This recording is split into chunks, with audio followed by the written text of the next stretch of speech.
사랑하는 성도 여러분, 믿음과 삶에 대한 깊은 성찰의 시간에 오신 것을 환영합니다. 오늘 말씀을 시작하기에 앞서 잠시 여러분의 마음을 모아주시면 감사하겠습니다. 이 채널을 통해 나누는 말씀이 여러분의 영혼에 울림을 준다면 구독과 좋아요를 통해 이 은혜의 여정에 동참해 주십시오. 여러분의 작은 참여는 하나님의 귀한 말씀이 더 많은 이들에게 닿게 하는 축복의 통로가 됩니다. 이 말씀을 듣는 모든 분들의 삶과 가정 위에 하나님의 평강과 은혜가 가득하기를 기도합니다. 혹시 이런 감정을 느껴보신 적이 있으십니까? 처음 주님을 만났을 때의 그 뜨거웠던 열정과 기쁨, 세상을 다 얻은 듯한 그 벅찬 감격이 어느 순간 희미해지고 마음속에 차가운 재만 남은 듯한 공허함을 말입니다. 오늘 우리는 바로 그 잃어버린 기쁨에 대한 이야기를 나누고자 합니다. 마틴 로이드 존스 목사님의 저서 영적 침체의 한 부분을 바탕으로 거짓된 가르침이 어떻게 우리의 영혼을 병들게 하는지 함께 살펴보겠습니다. 사도 바울은 갈라디아 교회 성도들에게 이렇게 묻습니다. 갈라디아서 4장 15절의 말씀입니다. 너희의 복이 지금 어디 있느냐? 내가 너희에게 증언하노니 너희가 할 수만 있었더라면 너희의 눈이라도 빼어 나에게 주었으리라. 이 질문은 단순한 안부 인사가 아닙니다. 한때는 눈이라도 빼어줄 만큼 뜨거운 사랑과 기쁨으로 충만했던 공동체가 어쩌다 그 모든 복과 감격을 잃어버리고 차갑게 식어버렸는지를 묻는 아버지의 애끓는 심정이 담긴 절규입니다. 오늘 우리는 이 질문을 통해 우리 시대 그리스도인의 삶 속에 스며드는 영적 침체의 또 다른 원인을 함께 고찰해보고자 합니다. 갈라디아서 전체는 사실상 이 문제에 대한 심도 깊은 진단과 처방이라 할 수 있습니다. 갈라디아 사람들은 본래 이방인들이었습니다. 하나님도 그의 아들 예수 그리스도도 위대한 구원의 복음도 알지 못한 채 살아가던 이들이었습니다. 그러던 그들에게 사도 바울이 찾아가 복음을 전했습니다. 그들은 어두운 방에 한 줄기 빛이 비추는 것처럼 메마른 땅에 단비가 내리는 것처럼 그 복음의 메시지를 엄청난 기쁨으로 받아들였습니다. 바울은 그들이 자신을 처음 만났을 때 경험했던 그 기쁨을 생생하게 묘사합니다. 당시 바울은 육체적으로 건강한 상태가 아니었습니다. 많은 학자들은 그가 심각한 안질로 고통받고 있었을 것이라 추측합니다. 바울 스스로 너희가 할 수만 있었다면 눈이라도 빼어 나에게 주었을 것이라고 회상하는 대목이 바로 그 증거입니다. 아마도 그의 눈은 염증으로 짓물러 보기에 흉하고 불편했을 것입니다. 고린도 교회에 보낸 편지에서 그가 자신의 외모에 대해 보잘것없었다고 말한 것처럼 그는 오늘날 우리가 생각하는 카리스마 넘치는 외모의 소유자가 아니었습니다. 오히려 병약하고 평범한 모습이었을 겁니다. 하지만 갈라디아 성도들은 그의 허름한 외모나 질병을 전혀 문제 삼지 않았습니다. 오히려 그를 하나님의 천사처럼, 아니 그리스도 예수님 자신처럼 영접했습니다. 그리고 그가 전하는 복음 안에서 놀라운 구원의 기쁨을 만끽했습니다. 하지만 안타깝게도 그 기쁨은 오래가지 못했습니다. 그들은 불행해졌고 영적으로 피폐해졌습니다. 심지어 그토록 사랑했던 사도 바울에게 등을 돌릴 지경에 이르렀습니다. 그들의 상태가 얼마나 심각했던지 바울은 이렇게까지 말합니다. 나의 자녀들아, 너희 속에 그리스도의 형상이 이루어지기까지 내가 다시 너희를 위하여 해산하는 수고를 하노라. 마치 어머니가 아이를 낳는 고통처럼 그들의 영적 상태를 보며 애통해하고 있는 것입니다. 대체 무슨 일이 있었던 것일까요? 무엇이 그들의 뜨거웠던 첫사랑과 기쁨을 앗아갔을까요? 답은 의외로 간단하고 명확합니다. 바로 잘못된 가르침 때문이었습니다. 갈라디아 교회의 모든 문제는 그들이 믿고 받아들인 어떤 잘못된 가르침에서 비롯되었습니다.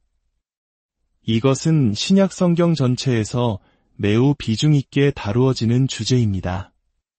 갓 태어난 초대교회 공동체들은 늘 거짓 교사들의 위협에 시달렸습니다. 그들은 사도 바울의 뒤를 따라다니며 겉으로는 비슷한 메시지를 전하는 것처럼 보였습니다. 하지만 그들은 복음에 자신들의 교묘한 가르침을 섞어 넣었습니다. 그 결과 교회 안에는 혼란이 야기되었고 수많은 성도들의 삶이 불행과 영적 침체의 늪으로 빠져들었습니다. 사도 바울은 이것이 사탄의 역사임을 분명히 지적합니다. 사탄은 때로 광명의 천사로 가장하여 성도들에게 접근합니다. 그리고 그들의 마음에 교묘하게 거짓된 생각들을 심어놓음으로써 그들의 기쁨을 훔치고 그리스도인으로서의 증언을 무력화시키는 것입니다. 교회 역사는 이단과의 싸움의 역사라고 해도 과언이 아닙니다. 초대 교회 시절부터 오늘날에 이르기까지 교회는 수많은 이단 사상과 싸워왔고 성령의 능력으로 진리를 수호해왔습니다. 거짓된 가르침은 다양한 모습으로 나타나지만 크게 두 가지 유형으로 나눌 수 있습니다. 첫째는 기독교 신앙의 핵심 진리와 교리를 노골적으로 부정하는 형태입니다. 스스로를 기독교라고 칭하지만 실제로는 예수 그리스도의 신성이나 동정녀 탄생, 부활과 같은 근본적인 진리를 부인하는 가르침입니다. 이런 경우는 비교적 분별하기가 쉽습니다. 하지만 더 위험하고 교묘한 두 번째 형태가 있습니다. 이것이 바로 갈라디아 교회가 빠졌던 함정입니다. 이 형태는 핵심 진리를 부정하지 않습니다. 오히려 인정하고 동의하는 것처럼 보입니다. 그러면서 이렇게 속삭입니다. 네, 바울이 전한 복음은 모두 맞습니다. 하지만 그것만으로는 충분하지 않습니다. 진정한 그리스도인이 되려면, 구원받은 성도가 되려면 당신이 믿는 것에 더하여 무언가 특별한 것이 더 필요합니다. 갈라디아 교회의 경우 그 특별한 것은 바로 할례였습니다. 거짓 교사들은 갈라디아 성도들에게 이렇게 가르쳤습니다. 여러분이 믿는 모든 것을 그대로 지키십시오. 하지만 진정한 하나님의 백성이 되려면 할례를 받아야만 합니다. 할례를 받고 율법 아래 있어야 합니다. 이런 주장이 왜 나왔는지 우리는 그 역사적 배경을 이해할 필요가 있습니다. 초기 기독교인들은 대부분 유대인이었습니다. 그들에게 할례는 아브라함 때부터 하나님께서 주신 신성한 언약의 표징이었습니다. 수천 년간 지켜온 전통이자 정체성의 핵심이었습니다. 그런 그들에게 이제는 할례가 더 이상 필요 없다는 새로운 가르침은 큰 혼란과 충격으로 다가왔을 것입니다. 이방인이 유대인이 되는 절차, 즉 할례를 거치지 않고 어떻게 하나님의 백성이 될 수 있는지 이해하기 어려웠던 것입니다. 그래서 그들은 갈라디아의 이방인 성도들을 찾아가 그들도 할례를 받고 유대 율법을 지켜야만 완전한 그리스도인이 될 수 있다고 주장했던 것입니다. 사도 바울이 이 문제에 대해 얼마나 격정적으로 반응하는지 갈라디아서를 읽어보면 느낄 수 있습니다. 그는 보통의 서신서에 나타나는 안부 인사조차 생략하고 곧바로 문제의 핵심으로 돌진합니다. 그는 왜 이토록 분노하며 열정적으로 이 문제를 다루는 것일까요? 그것은 이 문제가 단순히 교리의 차이를 넘어 성도들의 구원과 기독교 신앙의 본질 자체가 걸린 문제라고 생각했기 때문입니다. 만약 이 문제에 대한 진리를 제대로 이해하지 못한다면 그들의 신앙 전체가 위험에 빠질 수 있다고 보았던 것입니다. 그의 단호한 선포를 들어보십시오. 그러나 우리나 혹은 하늘로부터 온 천사라도 우리가 너희에게 전한 복음 외에 다른 복음을 전하면 저주를 받을지어다. 하늘의 천사라 할지라도 자신이 전한 복음, 즉 오직 믿음으로 말미암는 구원의 복음에 무언가를 더하거나 빼는 자는 저주를 받을 것이라고 선포합니다. 여기에는 타협의 여지가 없습니다. 기독교 신앙의 전체가 이 문제에 달려있기 때문입니다. 이것은 비단 2000년 전 갈라디아 교회만의 이야기가 아닙니다. 오늘날 우리에게도 동일하게 적용되는 문제입니다. 수많은 그리스도인들이 처음 복음을 접했을 때 갈라디아 성도들처럼 놀라운 기쁨과 감격을 경험합니다. 이것이 진짜 기독교였구나 하며 감격의 눈물을 흘립니다. 하지만 시간이 지나면서 다른 가르침들을 접하게 됩니다. 책을 통해서든 어떤 설교를 통해서든 혹은 신앙 좋은 친구의 권유를 통해서든 말입니다. 그 가르침은 매우 영적으로 들리고 그것을 믿고 따르면 더 깊은 차원의 축복을 받을 수 있을 것처럼 약속합니다. 진정한 성도라면 방언을 해야 합니다. 그리스도인은 절대 아프면 안 됩니다. 병든 것은 믿음이 부족한 탓입니다. 구원받으려면 반드시 우리 교단에서 침례를 받아야 합니다. 토요일 안식일을 지켜야 진짜 하나님의 백성입니다. 이런 가르침들은 예수 그리스도를 믿는 믿음에 무언가를 더해야 한다고 말합니다. 그리고 그 무언가를 갖지 못한 사람들은 믿음이 부족하거나 아직 온전한 구원을 받지 못한 것처럼 여기게 만듭니다. 그 결과 사람들은 혼란에 빠지고 기쁨을 잃어버리고 끊임없이 자신을 정죄하며 불행해집니다. 그렇다면 우리는 어떻게 이런 거짓 가르침들을 분별하고 우리 자신을 지킬 수 있을까요? 사도 바울은 갈라디아서를 통해 우리에게 명확한 기준들을 제시합니다. 첫째, 권위의 기준을 명확히 해야 합니다. 모든 가르침은 우리의 감정이나 경험 혹은 그 결과로 판단되어서는 안 됩니다. 거짓 가르침도 때로는 사람들에게 일시적인 감정적 만족이나 놀라운 경험을 줄 수 있기 때문입니다. 유일한 기준은 사도들의 가르침, 즉 신약 성경의 말씀입니다. 바울은 자신이 전한 복음이 사람에게서 배운 것이 아니라 예수 그리스도의 계시로 직접 받은 것이라고 강조합니다. 그리고 그 복음은 베드로나 다른 사도들이 전하는 복음과 정확히 일치하는 것이었습니다. 그러므로 어떤 가르침이든 그것이 성경의 가르침과 일치하는지를 가장 먼저 확인해야 합니다. 둘째, 그 가르침의 숨은 의미를 분석해야 합니다. 겉으로 보기에는 그리스도를 부정하지 않는 것처럼 보여도 그 가르침이 결국 무엇을 의미하는지 깊이 생각해 보아야 합니다. 예를 들어 어떤 사람이 예수님을 믿지 않아도 저렇게 착하고 훌륭하게 사는 사람들은 분명히 구원받을 거야 라고 말한다고 가정해 봅시다. 이 말은 선하고 관대하게 들립니다. 하지만 그 숨은 의미는 무엇일까요? 그것은 결국 어떤 사람들에게는 예수 그리스도의 십자가가 필요 없다는 말이 됩니다. 그들의 선행과 노력만으로 충분히 하나님께 나아갈 수 있다는 뜻이며 이는 예수님의 죽음을 무의미하게 만드는 끔찍한 신성모독입니다. 이처럼 우리는 어떤 주장이 결국 기독교의 핵심 진리를 강화하는지 아니면 약화시키는지를 분별해야 합니다. 셋째, 성경의 계시 외에 새로운 계시나 추가된 진리를 주장하는지를 경계해야 합니다.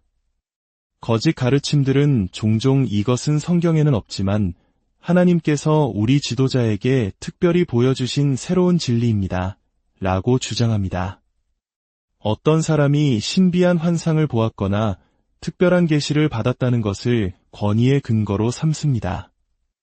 이것은 성경 계시의 충족성을 부정하는 것입니다.